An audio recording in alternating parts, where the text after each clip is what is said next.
I would like to welcome our listeners to another edition of iGlobenews Pods. If you like this video, please do not forget to like us and subscribe to our YouTube channel. Sign up to our newsletter and join the iGlobenews community. You can find all our podcasts on this YouTube channel. Please visit us at www.iglobenews.org. The title of our interview today is EU Security and Energy Relations 2021. Joining me for today's interview is Professor Gerhard Mangott. Let me start by a brief introduction of Professor Mangott. You are a world-renowned expert on Russia. You teach political science and international relations at the University of Innsbruck, specializing on international relations and security in the post-Soviet region.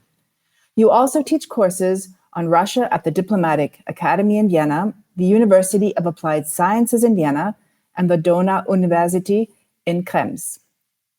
You speak perfect Russian. Your main fields of research are international politics and comparative regime theory.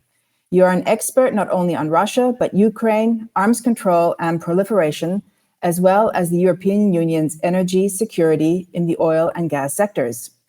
You are a scientific advisor and consultant to a number of think tanks in Europe and have published widely in your area of expertise in various scientific journals.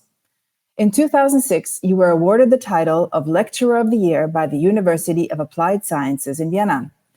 You currently teach courses on Russian post-Soviet, both internal and external affairs, theories of international relations, security studies, and comparative politics. You are a sought-after interview partner and appear regularly on television and radio. You are a popular social media personality with a large following on Twitter. Professor Mangott, welcome to iGlobenews. Thanks for having me. It's a pleasure for me to be on this video podcast. Thank you for coming and talking to our listeners.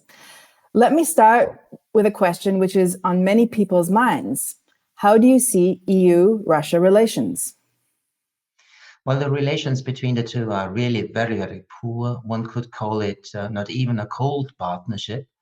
Russian Foreign Minister Lavrov, when he visited Beijing in March of this year, said, we no longer have any relations with the institutions of the European Union. Well, that was a clear signal that relations have soured over the past 7 years, most importantly due to Russia's behavior and military escalation of the Ukraine crisis and the following EU sanctions on Russia, but also as a consequence of the more and more repressive nature of Russia's political system. What Russia has always been trying to do was to bilateralize relations with the major European powers and neglect the EU institutions as such. More than once I've heard from Russian diplomats that they don't see any sense of Russia sitting down with countries like Slovenia or Latvia or Estonia, all those small irrelevant powers as the Russians see it, but they want to talk to the people in Berlin, in Rome, in Paris, and in London. This is supposed to be continued from the Russian side, but there's growing awareness inside the European Union and among EU member states that this bilateralization should not be supported by Western European EU member states, but the emphasis should be on Russia talking to the EU institutions. Well, in the EU, we have quite many governments who plead for the resumption of a dialogue with Russia, particularly the German and the French governments do. However, I need to say, for a dialogue, as important as it is, you always need at least two partners. And I'm not sure whether Russia currently is indeed interested in talking to the European Union. What we see in Russia among diplomats and politicians is rather the view that Europe is irrelevant as an independent foreign policy actor. It is considered to be a vassal to the United States. So the Russian opinion is, why talk to the Europeans? Better talk to the master of the Europeans, the people in the US. Well, I think there's a lot of truth to what you have just said. Could this also be a result of the fact that the EU is considered to be weak in Russia's eyes, and also because of foreign policy is actually not made by the EU, but by the member states? Well, indeed, Russia discounts the European Union as a foreign policy actor. European foreign policy decision-making is actually complicated by the fact that all decisions have to be taken unanimously. And particularly on Russia, there is a great deal of divergence inside the European Union with Germany and France. As I've said, there is a strong interest by the French and by the Germans to re-establish a meaningful dialogue with the Russians. And this is supported by countries like Italy, Austria, Greece, Cyprus, to mention a few, but particularly the East European states, the Baltic nations, Poland and Romania, are absolutely opposed to this idea of talking to the Russians. And we've seen that at the last EU summit in June of this year, when the French and the Germans proposed to restart institutional talks with the Russians on the highest level. And this proposal by the two was rejected by many member states, particularly the Eastern European nations. So Russia, no, does not take Europe seriously. All the talk that we hear from the French about strategic autonomy and European sovereignty is dismissed by the Russian leadership as just cheap talk, which is not able to become a general position of the European Union. It's widely seen as a French effort to franchise the European Union, but not as a realistic prospect for how the EU will behave in foreign security and defense policies. And actually, one needs to admit that to a great deal, the Russians are right. Europe is weak, not economically, but politically and militarily. I think that's certainly true. And this is an issue which I think maybe many would say Europe would have to solve first before pointing the finger at Russia. Gas prices are rising all throughout Europe, even though, as you have also stated in previous interviews, not only you, but other experts as well, that Russia is fulfilling its contractual obligations regarding gas. But there just does not seem to be enough gas as winter is approaching and prices are rising. What can the EU do to improve this gas situation at this point and to secure its gas supply? And will Nord Stream 2 be affected by this? Some are accusing Russia of holding back gas so as to increase dependence on Nord Stream 2. Well, actually, the Russians argue we have met all contractual obligations. If the European Union member states want more gas, they should have contracted it. But Putin said last week, yes, we are ready to deliver more gas. It remains to be seen if this was just empty talk or whether we will really have more Russian gas on the EU gas markets. Russia could definitely deliver more gas. However, it's not likely that they could do so with the Nord Stream 2 pipeline that was finished in the fall of this year, because for this pipeline, the certification process has to be finished, and it's most likely that this will last until spring. And it's not very likely that Russia will be allowed to ship gas through Nord Stream pipeline before this certification process is over. Some are arguing for this, particularly the Social Democrats in Germany, but others, particularly in the European Commission, are opposed to opening the gas pipeline before. But even if Nord Stream 2 could be used already in the next few weeks, we can only expect about 5 billion cubic meters of gas that can be transported this year via this pipeline, and this would not have an impact on the strained situation on European gas markets. What is necessary, of course, and this shows us the strength of the Russian position for Russia to deliver more gas, is, some sort of European initiative towards improving relations with the Russian side. Which would also tie into our first question. I have two questions regarding your answer. So you mentioned the Social Democrats. So you think if the Social Democrats succeed in a coalition and succeed in securing the chancellorship, do you think there might be a chance of an improvement in relations with the Russian Federation? Well, the old SPD, so to speak, still clings to this tradition of the Ostpolitik launched by Willy Brandt in the early 1970s. But the newer members of the political elite of the party are much more skeptical about it. Heiko Maas actually demonstrated that he, as a young member in the leading group of the SPD, does no longer believe in a special Ostpolitik that Germany should pursue.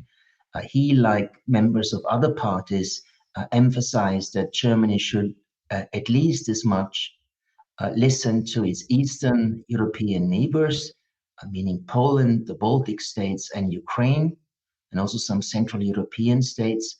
So there is a generational divide inside the SPD. But when we think about Scholz as a potential future chancellor and the head of the faction of the SPD in the Bundestag, Rolf Mützenich, they are indeed supportive of continuing close and intensive dialogue with the Russian side.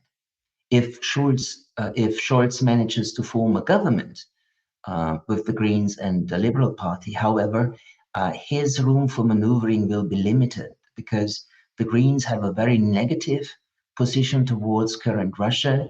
They do emphasize human rights, democratization, the rule of law, and the fight against corruption. So they criticize Russia a lot on these issues, and they are demanding that German foreign policy is based on values, not so much on interests. And also, the Free Democrats' relationship with the Russians is quite poor. They are also quite skeptical about the special relationship between Germany and the Russian Federation. So given the fact that the Scholz SPD has to form a coalition with these two parties, will mean that we most likely will not see any grand initiative by German foreign policy to re-strengthen ties between Germany and Russia. So let us see, but maybe there's hope yet. Regarding pointing fingers, one could also actually point fingers to the United States and some of its allies in Europe regarding Nord Stream 2 and maybe the fact that we, at the moment, still cannot receive gas through this pipeline because the project was stalled and delayed many times. So do you think that that would be a fair assumption? Absolutely. I mean, the whole project of finishing the pipeline was delayed by about 2 years due to US sanctions and US sanctions threats and the intervention by East European countries, particularly by Poland and Ukraine, both within the European Union and vis-à-vis the United States, to do everything possible to prevent the construction to be finished. We could have an online pipeline already now shipping up to 55 billion cubic meters of additional gas from the Russian Federation.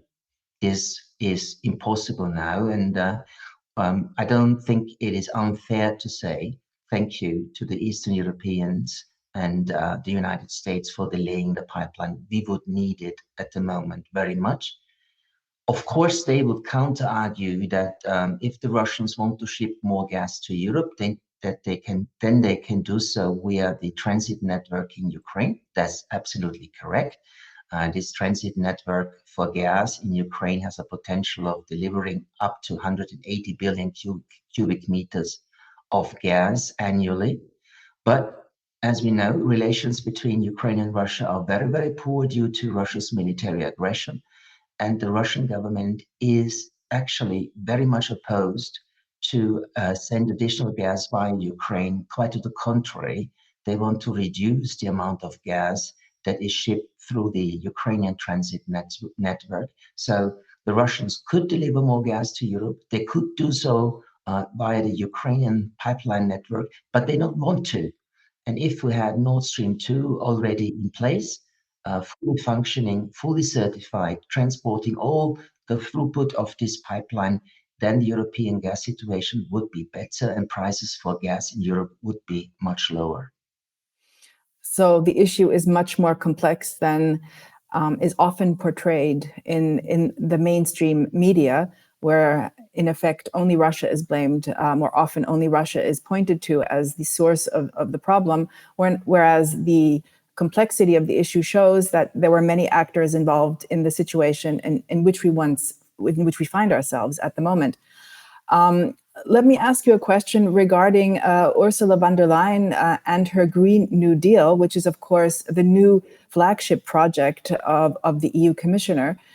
Some have cynically stated that Greta Thunberg is making EU policy. Should the EU have been more focused on ensuring sufficient gas supply for the European Union in the coming winter, instead of fighting over Nord Stream and pushing the green agenda? Well, actually, I think the European Commission, particularly the former European Commission, has made a lot of mistakes in the energy policy sector. The Commission has actually encouraged the member states of the European Union no longer to sign long-term contracts with Gazprom with a traditional price formula, but they have encouraged member states to buy gas on the spot market. And this is also responsible for the current situation when the spot market prices in Europe are very, very high due to the fact that global gas demand has increased significantly for various reasons, because the economies in Asia are growing and also European economies are rebounding, because of the fact that wind power in Europe this year was very, very weak.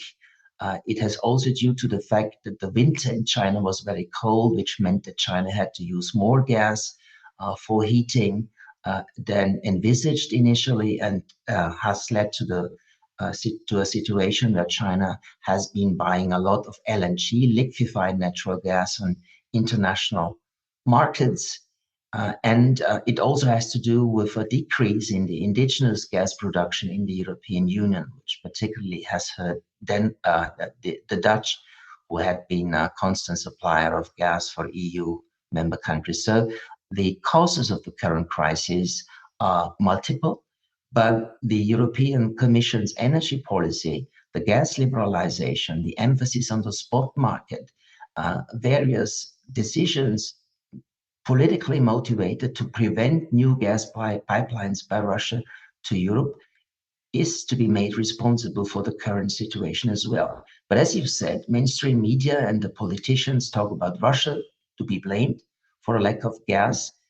They don't actually look at what mistakes they have made in the gas sector over the past 10 years. The Green Deal is something that Russia is looking at very, very negatively, despite the fact they can't do anything about it, because the Green Deal will bring a carbon tax on Russian fossil fuel exports to the European Union, which will make these fuels more expensive. This means less competitive on the EU market, which could actually decrease the market share of Gazprom on the EU gas market. To round up that set of questions, is that maybe not what the EU would like to achieve, but at the end of the day, might it not be the consumer who pays the price? Well, actually, the consumer is already paying the price, and the decisions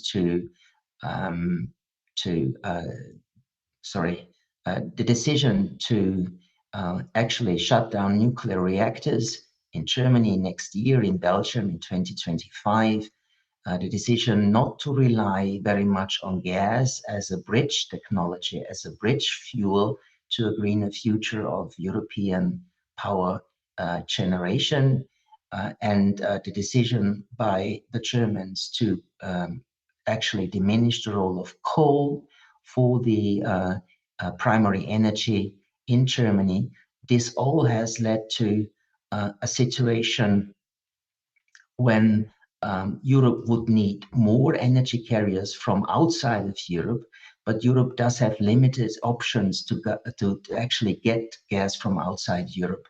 There is, of course, And this has been promised over the past years very often by US senators, both from the Republicans and the Democratic Party, that the United States would ship additional volumes of LNG to the European Union. Actually, this has not happened to a large extent because these private US companies prefer to sell their LNG on Asian markets where the prices for LNG are much higher than in Europe.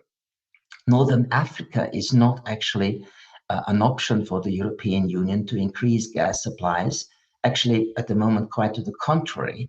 Algeria has announced that by the end of this month, they will no longer feed the Maghreb-Europe pipeline, which leads from Algeria to Spain, transiting Morocco, given the very big crisis, diplomatic crisis between Morocco and Algeria. Libya, due to its internal turmoil, can also not increase its gas shipments to the European Union. And overall, Algeria and Libya will need more gas for domestic consumption in the years ahead. So no, these are not options for additional gas supplies to the European Union. And access to Caspian gas has been limited. This had been a pet project of the European Commission to bring in not just Azerbaijani gas, but also gas from Turkmenistan to the European Union.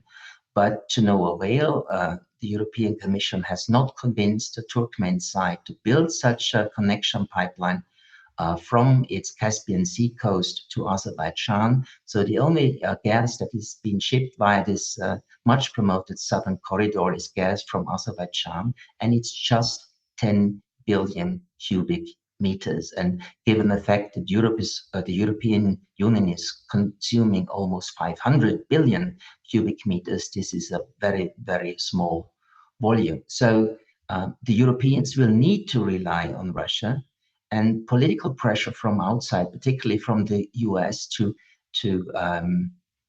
get more independent from Russian gas deliveries simply are unrealistic because there are no feasible options for alternative suppliers.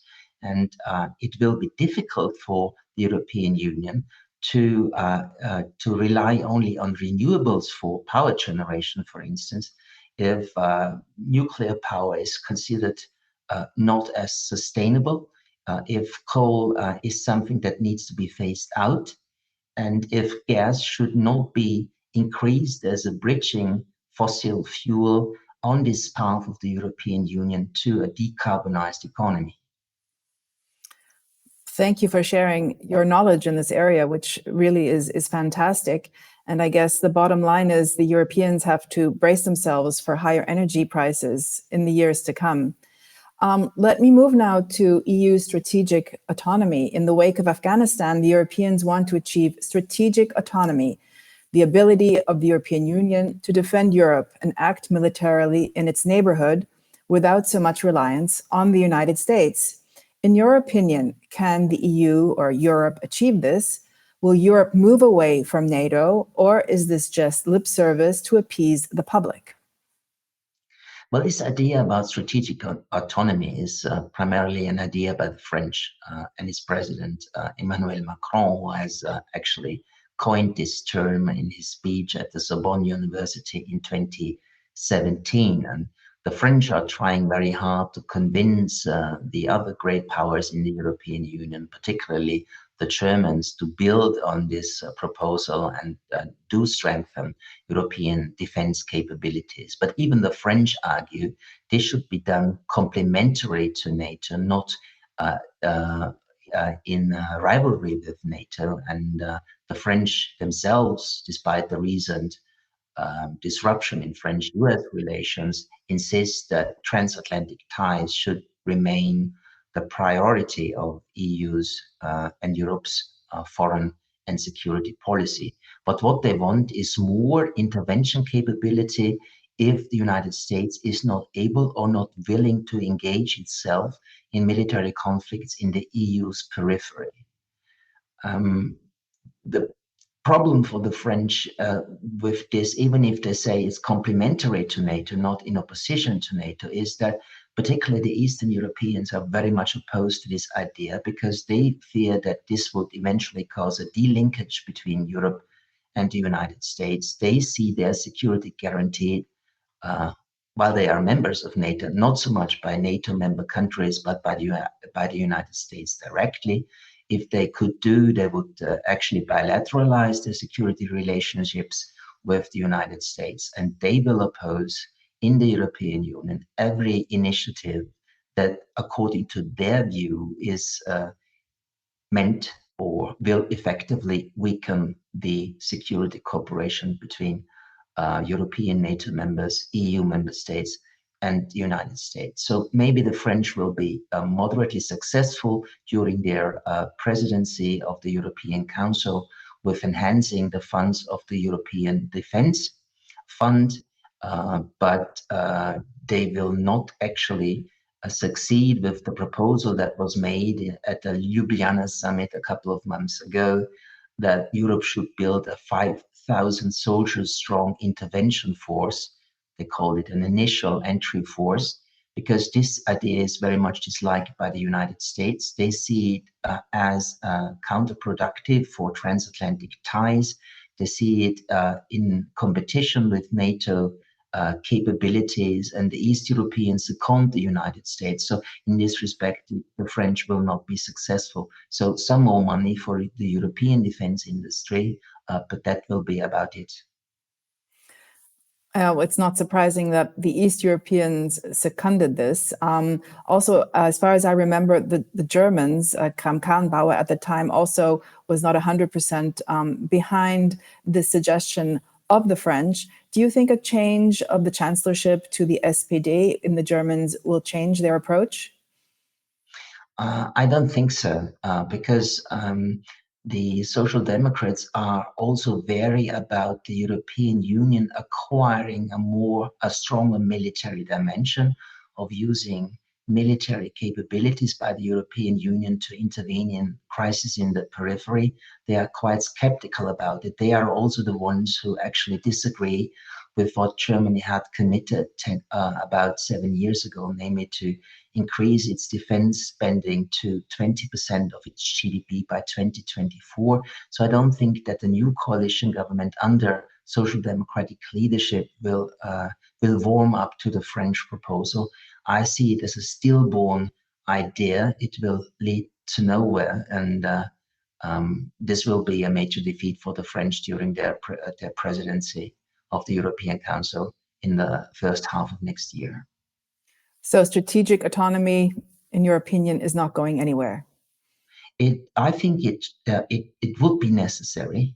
The EU should have a capability to intervene, if necessarily, in its neighborhood, in its periphery, in order to enforce peace, which is also a very important need in order to curb migration from the EU's periphery to the European Union. So the European Union should establish such a capability. In this respect, I completely solidarify myself with the French, but I don't see any perspective for it because opposition is so strong among NATO members in Europe, as I've said, particularly by the Eastern Europeans. So they could be considered like the Trojan horse within Europe? Absolutely.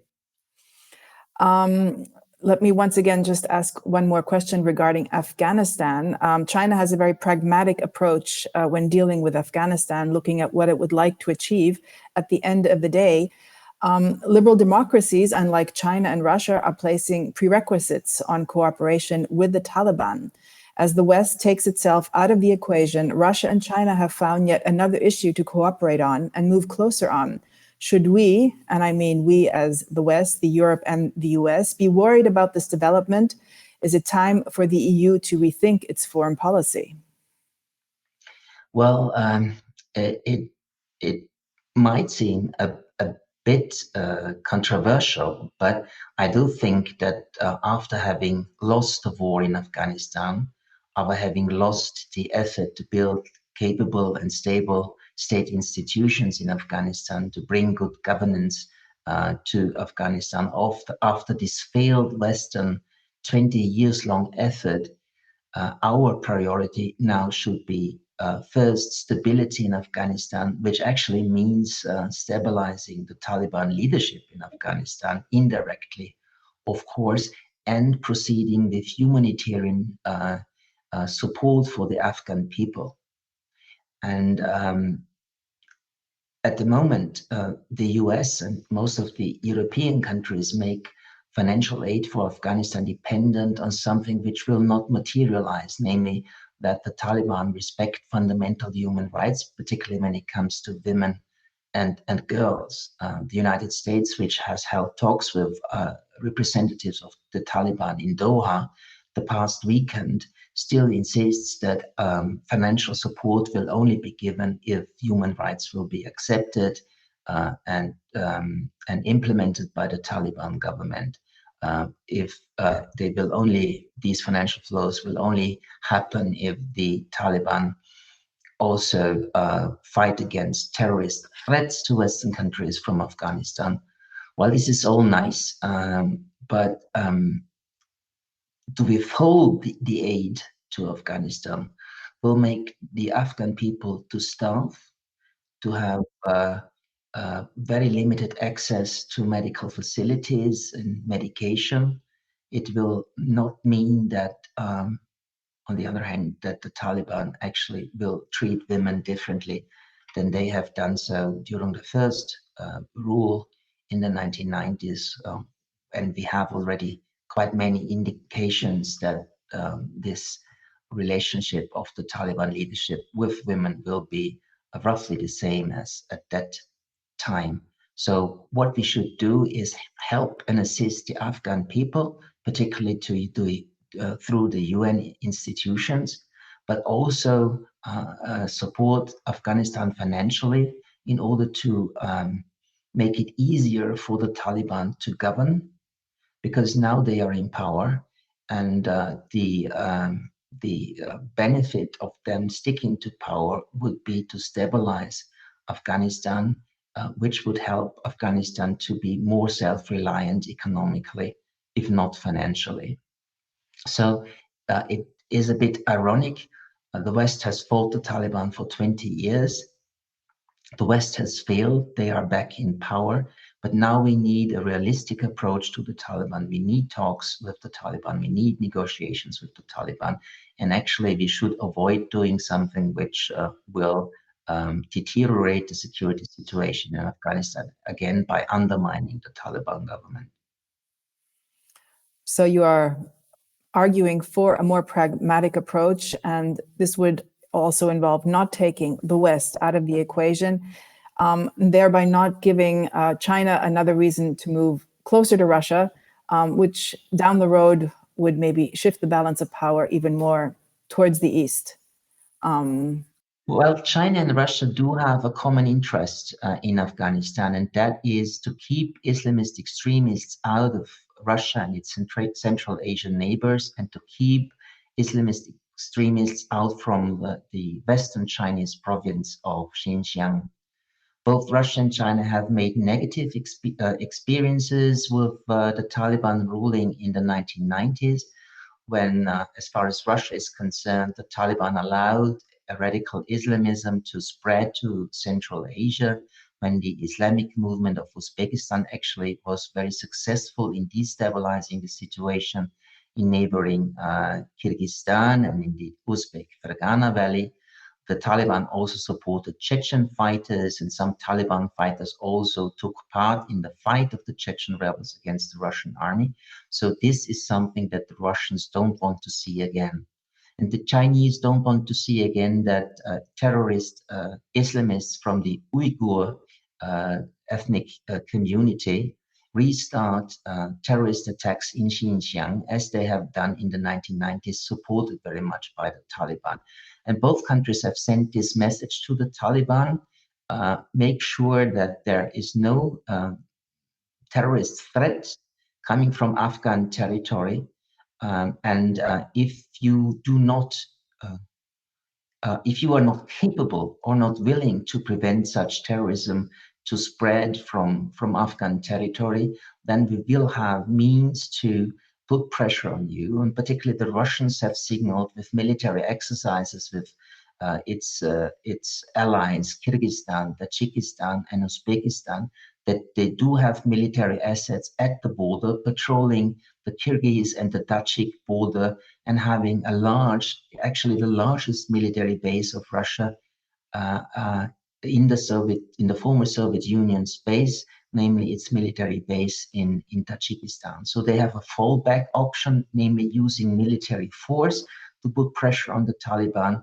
But I don't think it will be necessary, at least as it looks now, because the Taliban fully understand that for enhancing their legitimacy as the government of Afghanistan, they need the backing, if not the formal recognition, by Russia and China. So they need to be forthcoming. They need to fulfill the demands by both China and Russia. And what we'll see, and you've mentioned that, is that China and Russia will closely coordinate their Afghanistan policies. So it would also be in the interest of the Taliban themselves to have more actors, namely the US and the EU involved, and not only be so dependent on Russia and China. And Russia and China for sure will be involved in Afghanistan. So it's left up to the West to see if it will rethink and become a bit more pragmatic in its approach. And as you say, at the end of the day, it will be the people of Afghanistan that will end up suffering if financial help is withdrawn or not paid out. Let me move now to another question, another area, namely a question regarding nuclear sharing. Nuclear sharing are bilateral nuclear cooperation agreements with the US NATO allies to implement US extended deterrence. 5 NATO allies, these being Italy, Germany, Turkey, Netherlands, and Belgium, have accepted the stationing of US nuclear weapons on their territories and provide for their own armed forces to deliver these weapons in times of war. How will US nuclear sharing with NATO allies affect future EU-Russian security relations? Well, first of all, it depends on how the new German government will position itself vis-à-vis the nuclear sharing. We all remember that Rolf Mützenich, the head of the faction of the Social Democrats in the Bundestag, launched an initiative about a year ago to end the nuclear sharing with the United States. And also the Free Democrats are actually opposed to the deployment of these nuclear bombs in Germany. Already about 10 years ago, they have managed to get this included in the coalition government between themselves and the CDU. So Social Democrats and the FDP will be allies on this issue. But the Greens are the most transatlantic party in this most likely future German coalition. And therefore, I think the other two parties will not push for ending nuclear sharing. And we can already see that by hearing and reading statements by representatives of these two parties, that the end of nuclear sharing in Germany should be made dependent on consultations within NATO, which actually means that it will not take place at all. But isn't it ironic that the Green Party in Germany, which is against nuclear sharing, is supporting nuclear weapons on the territory of Germany? Well, the Greens, with their strong transatlantic ideas, see the US as an important and relevant power in Europe that needs to be committed to European security. And they do not want to see any steps taken which could weaken these transatlantic ties. They consider the US presence in Europe, including these nuclear weapons, as essential for balancing and deterring the Russian Federation. I already mentioned that the Greens' views about Russia are very, very negative. They consider it an aggressive dictatorship. So that's why they are committed to the transatlantic security partnership. And this actually is the reason why a former anti-nuclear weapons and anti-nuclear power party is now in support of this nuclear sharing. Very interesting insights there. Now that we're on NATO, how do you see the future of NATO, and are the Baltic countries' fears of a Russian invasion justified? Well, about 2 years ago, the French President Macron said that NATO is brain dead. referring to actions taken by the Turkish government in Syria without consulting other NATO member states, and given the very negative attitude of the Trump administration, of Trump personally, to NATO.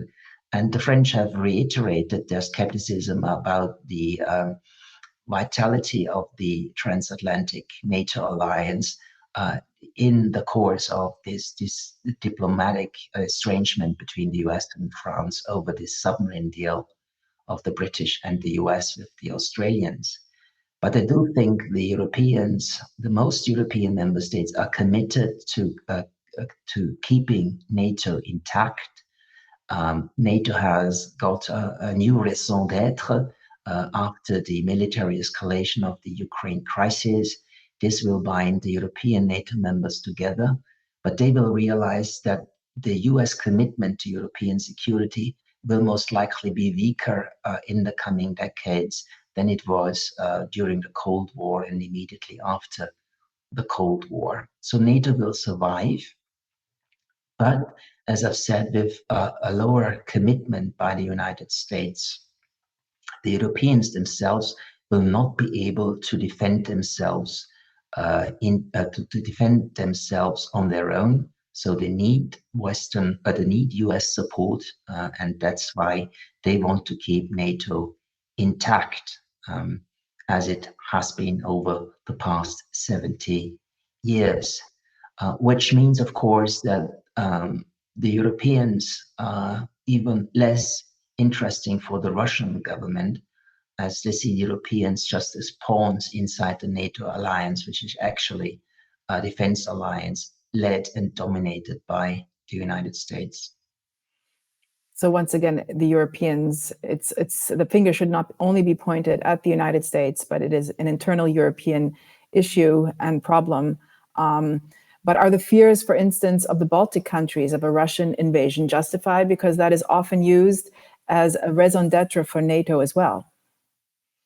Well, after the annexation of Crimea and Russian destabilization of eastern Ukraine, starting with the NATO summit in Wales in September 2014, and in the next NATO summits in Brussels and Warsaw, NATO is committed to send troops to the Baltic nations, to Poland, to help them raising their capabilities to defend themselves against an eventual Russian aggression. However, I do not think any military action by the Russians vis-à-vis the Baltic nations, let alone Poland, is imminent or is even likely. The situation is fully different from the Ukrainian scenario. In Ukraine, the Russians were facing a very, very poor Ukrainian army. In 2014, the Ukrainian army consisted only of about 6,000 soldiers equipped and trained enough to fight a military force like the Russian one. In eastern Ukraine, Russians are actually engaged in a very sympathetic environment because the Russian speakers and the ethnic Russians in eastern Ukraine approve of Russia's actions. And first and foremost, NATO was not in 24, is not now, and will not be a NATO member in the foreseeable future, but the Baltic nations are. So starting a military attack on Estonia or Latvia, even a limited attack, will lead to a response by NATO as a whole, which does not mean that it could be very difficult for NATO forces to defend the Baltic nations, given current Russian military capabilities, particularly in area denial and aerial defense. But the response will happen, and Russia, even under the most nationalist security services backed foreign policy, will not dare to challenge NATO forces over countries like the Baltic nations or Poland. So I don't think this is likely. And I need to stress that, of course, the Polish and the Baltic governments profit from talking about this Russian threat, because the more they talk about the Russian threat, the more they are able to convince the United States and other European powers that such a Russian military threat actually exists, the more the United States and the more European NATO members will deploy troops in these countries, which will act as a tripwire in case of an unlikely military conflict between Russia and these countries. So they have an interest in raising the fear about Russian military aggression. They profit from it, and we should always think twice when we listen to the Baltic or Poland's government's recommendations of how to deal with the Russian Federation. Thank you for this candid answer. Let me move now to AUKUS. Will the AUKUS deal on nuclear-powered submarines have an effect on NATO-Russian relations? France has made strong statements to the effect that this action is a stab in the back. US has excluded a European partner in AUKUS. What does this mean for European security?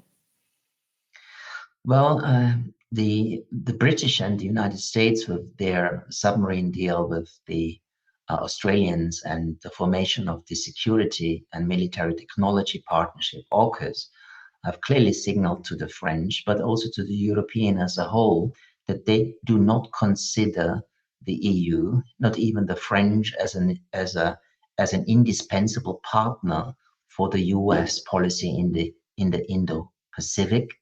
That is why the French are much more disappointed and angry than about the fact that France's defense industry has actually lost this contract with the Australians. It is the fact that France is not considered an essential ally by the United States and the British in the anti-China policy in the Indo-Pacific. And if not, the French are actually treated as an important partner in this coalition building against a rising China, then of course the European countries will not be as well, even less so, which is dramatic for the French. They have proposed an Indo-Pacific strategy already in 2017. They have about 1.5 million citizens, French citizens, living in the Indo-Pacific. So they do have interests in the region. They commit to the region, but they have been rejected by the Anglo-Saxon countries. It already has an effect on French foreign policy in the region. The French finance minister gave an interview with the German paper Die Welt at the weekend, and he said that it is the US policy to confront China, but it is the French policy to engage China, which signals that having been rebuffed by the United States now, they will not go along with the effort by the Biden administration to build a strong Western coalition opposing rising China. The French will go on their own, trying to influence the EU position on China, which they will do in cooperation with any new German government, given the very strong trade ties between Germany and China. So actually, the AUKUS formation was reasonable for the United States to a certain extent, particularly when it comes to rearming Australia. But it was unreasonable and unwise when we think about Biden's effort to build such a stable and strong Western anti-China alliance. Actually, the steps taken with AUKUS undermine this effort very strongly. So this effort might end up backfiring. The French obviously have historical connections in the Indo-Pacific region. So this brings me right away to the last group of questions that I'd like to address, namely the sanctions. So you've already mentioned that this whole AUKUS deal might actually influence Europe's position, seeing that France is a very important member of the European Union. The triangle US, EU, and Russia is connected through sanctions. The United States and its European allies so far have maintained sanctions on Russia. The US government states the following reason: Russia's 2014 invasion of Ukraine, malicious cyber activities, influence operations, including election interference, human rights abuses, use of chemical weapons, weapon proliferation, illicit trade with North Korea, support to the governments of Syria and Venezuela, use of energy exports as a coercive or political tool, and other harmful foreign activities. The Europeans have followed suit and have placed sanctions on Russia. The European and Russian economy have suffered as a result of these sanctions. The US economy, on the other hand, has not really suffered. Some say this is driving Russia into the arms of China, as Russia has shifted its trade eastwards. Will the EU continue to follow the US lead on sanctions? Well, immediately after Russia's military aggression in Ukraine, the sanctions policy between the Obama administration and the EU sanctions policy were synchronized. The sanctions were approximately the same. Diplomatic sanctions, blacklisting sanctions, and then what the Europeans call restrictive measures in the economic and financial sector. But after that, the United States went its own way and now has a much more aggressive and much broader sanctions policy vis-à-vis Russia. And as you've just mentioned, what the United States is demanding from the Russian side is to change its whole foreign policy, because actually everything the Russians have done in the foreign policy realm is criticized by the United States as contrary to their vital interests. So if you link sanctions with such a broad appeal towards the Russians that they should submit themselves to US interests, these sanctions will not work. Sanctions only work if they have a concrete goal, a concrete objective, meaning that a certain clearly outlined behavior of the sanctioned state should be changed. That's what the Europeans do, but and not what the United States actually does. But also the Europeans have not been very successful with their sanctions, because the main idea about sanctions is to change the behavior of another state, which is disliked by the sanctioning countries. But Russia has not changed its Ukrainian policy over the past 7 years. The Minsk process, the Normandy format of finding a solution for eastern Ukraine, actually has been stalled. It's in a dead end. Nobody is actually really committed to this plan anymore. And the Russians simply have not responded to the economic and financial sanctions by changing their behavior. European sanctions have only been successful if you expect from them to punish the Russian side. And so the punishing objective actually was met by EU sanctions. The Russian economy has, at least in the early years, lost about 0.5% of GDP growth due to the sanctions. But also the Europeans have suffered.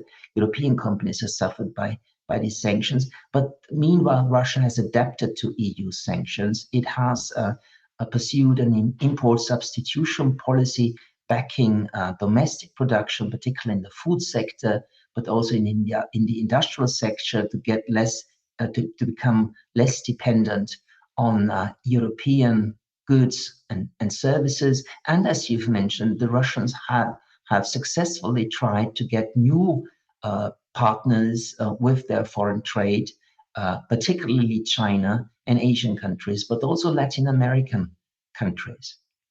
The European sanctions have also been successful if you think that sanctions should have a signaling effect, meaning that they should demonstrate to the sanctioned state that his actions are very much disliked.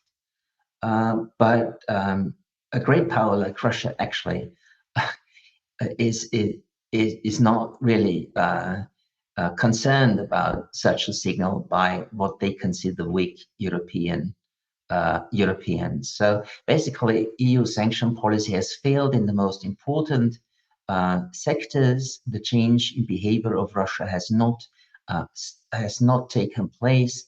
A divide of the leadership in softliners and hardliners in Russia has also not taken place. The leadership is united in its policy vis-à-vis Ukraine.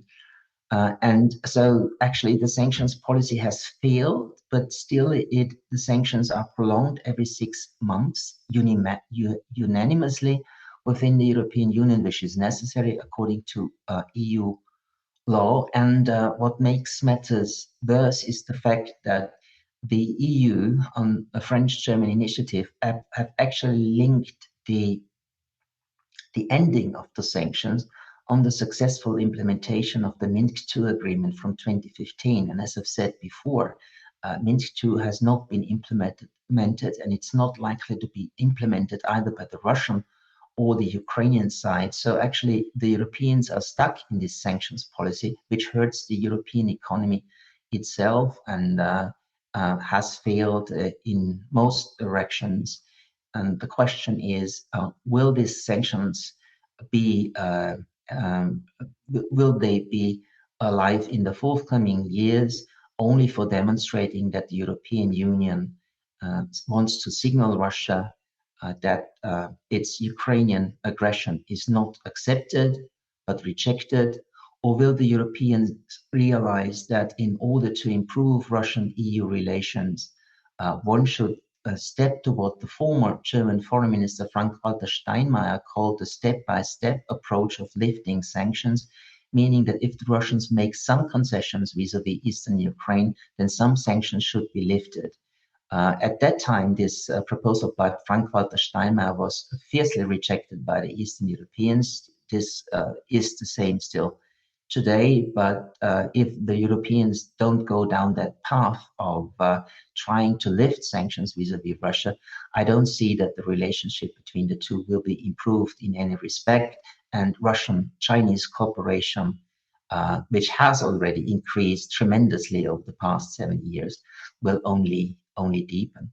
The US sanctions will remain in place because Russia is still a toxic topic in the United States, with both the Republicans and the Democrats proposing and supporting a very harsh line by the US government on the Russian Federation by imposing more sanctions almost by the day. And this political setup of the two political parties in Congress will not change over the next years. And even Biden has demonstrated that he accepts this reality. He has met Vladimir Putin in Helsinki in June of this year, but no substantial achievements were to be seen at this summit. Both nations now have agreed to start a dialogue on strategic stability. This has already been started, as I've said, by both sides, has not yet produced any significant results. But on all the issues that you have mentioned, the conflict between the United States and the Russians will go on. Russia will also not, by the US pressure, change its behavior. So the US sanctions will seriously undermine any chance of improving relations between the United States and Russia. And this also enhances the cooperation between the Russians and the Chinese. So as a matter of fact, with the Western sanctions, particularly the US sanctions, the Western powers are pushing the Russian Federation to the east, are actually facilitating not a military alliance, but a very close coordinated partnership between the two. This is criticized by only a small community of strategic analysts and political scientists. Think about John Mearsheimer, who argues that the West should be more forthcoming towards Russia in order to loosen the Russian dependence on China, in order to loosen this cooperative entente between Russia and China. But the majority of the academic community and also the foreign policy establishment in Washington actually stick to the idea that the United States and the West is strong enough to balance both Russia and China at the same time. I'm not sure whether this assumption is correct. Thank you for these very, very interesting words on this important topic. It seems that a more pragmatic approach, especially for Europeans, would be called for, because at the end of the day, it's the Europeans that, between the US and Europeans, would suffer the most or continue to suffer the most by continuing with these sanctions. And of course, economically, Europe has the most to lose by continuing these sanctions. One final question, do you think this approach of Europe will change if a new leadership comes in Germany? I don't think so, actually.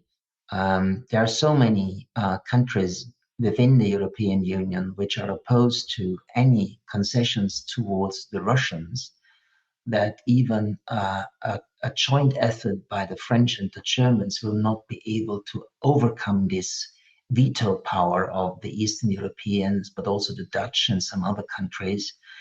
Let us just look back when the French and the Germans proposed to have these summits with the Russian leadership again. We had this very strong opposition by the Eastern Europeans and the Dutch, and actually this German-French proposal failed. I've mentioned it before already, but this was a clear indication that even joint efforts by the French and the Germans will be rejected by a sizable group of EU member states when it comes to Russia. Thank you. I would like to really thank you today for coming on our show, for giving us such candid and very, very interesting insights into these important topics, which will shape all of our futures. If you don't have any final words for our audience. Well, I actually enjoyed and feel honored by the opportunity to have this podcast taken today. I hope that your viewers will consider my answers, my arguments as interesting as you do. Let's hope so. I wanted to give candid answers and really not diplomatic answers, because I'm not a diplomat, but a political scientist and a long-standing Russia analyst. And I thank you for having me on this show. I thank you also for being on the show. I thank you for being on our advisory board. And we look forward to many more discussions with you. And for our audience out there, thank you for tuning in to this version of iGlobe Nude Pods, and stay tuned for more interesting interviews to come. Thank you.